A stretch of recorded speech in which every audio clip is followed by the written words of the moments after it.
Today I am going to discuss the protein and its different structures. So first of all I would like to define protein. Protein are the polyamides that are formed by joining amino acid together. For example, let's take an example of amino acid.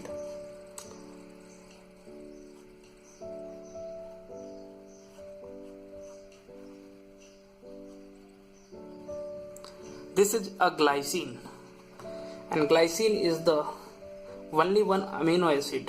It's the only one that is the exceptional amino acid that does not contain a chiral center.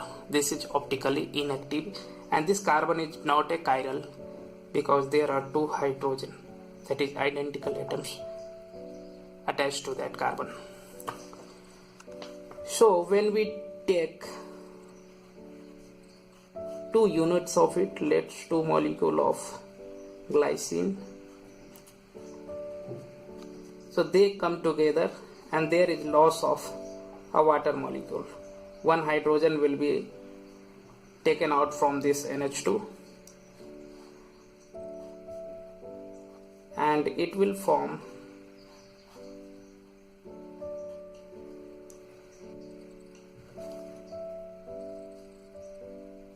a peptide bond. This is called peptide bond. From this side also, these two can combine and with the loss of water can also form a peptide bond and will add together. So basically protein is a polyamide. That's a polymer that is formed, that is a polymer of a lot of amino acid. A large number of amino acids together form a protein, and with it's a type of condensation polymer where H2O is removed. With the loss of H2O, the amide bond is formed.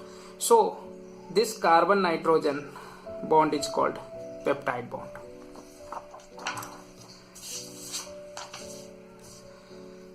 First, we have 4 type of structures of proteins. The first is primary structure of the protein, second is secondary, third structure is tertiary, and fourth is quaternary structure of protein. So let's come to the first, that is primary structure of the protein. Primary structure of protein is particular sequence of amino acid, that is a sequence of amino acid that is joined together by peptide bonds. So here there is one peptide bonds, there is another peptide bonds, so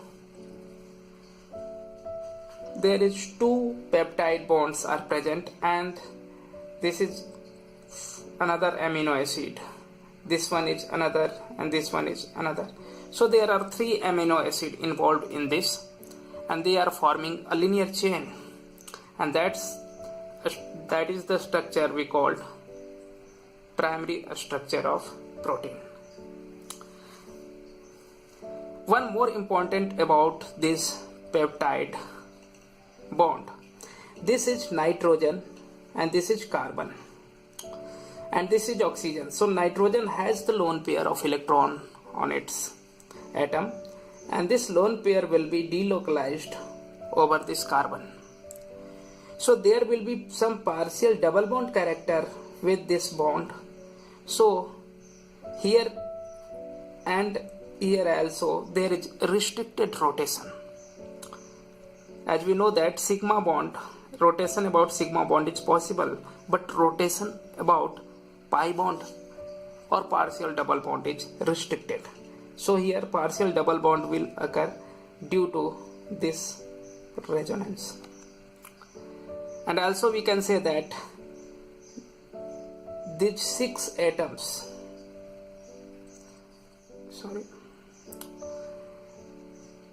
these 6 atoms will lie in a same plane, as the structure is planar here due to the resonance. Now come to the secondary structure. Secondary structure is the 3D conformation of localized region of protein, and we can say there are formation of protein, and here it is a type of helical structure. It is like a helix, and you can say there is hydrogen bonding between the NH and O. This is the hydrogen bonding that is responsible for this helical structure of protein. So we can also say that in secondary structure of protein, hydrogen bonding play a major role in the helical structure of protein. The protein attains a helical structure, and this is possible due to the hydrogen bonding. And the hydrogen bonding between the hydrogen that is given out by nitrogen. Here nitrogen is acting as a hydrogen bond donor, and oxygen is acting as hydrogen bond acceptor.